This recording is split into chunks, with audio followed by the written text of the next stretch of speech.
I hope the Court of Ottawa will consider the following. The Crown Prosecutor has acknowledged that Tamara Lich and Chris Barber may have had noble intentions, but argues that the consequence of the protest affected the people of Ottawa, restricting their movements, disrupting daily life, and creating anxiety. And for this, the Crown is asking for a hefty jail sentence. But there is a saying, one that predates this court and even this country. With the same measure you judge, so shall you be judged.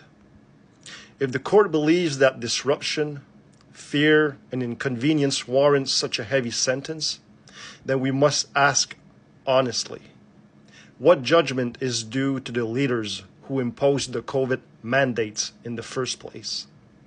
Because millions of Canadians were likewise affected. They too were denied access to businesses. They too were restricted from moving freely. They too suffered from anxiety, isolation, and fear. If judgment is based on consequence, then by your measure, the architects of those mandates must be held to the same standard. Otherwise, this is not justice. It is imbalance.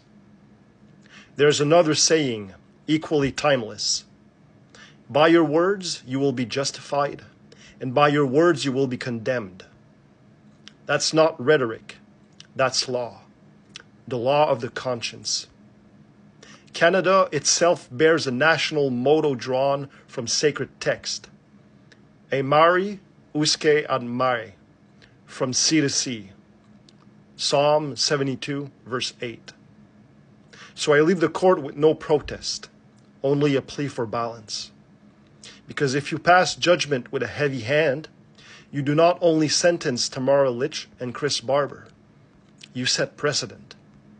A precedent that says, when fear, restriction, and public disruption are the result of one's actions, even if done with noble intent, that person is worthy of punishment.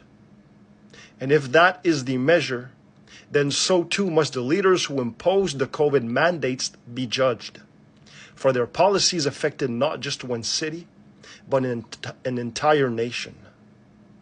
This is not merely a sentencing. It is a mirror. And it reflects the standard by which future accountability will be demanded.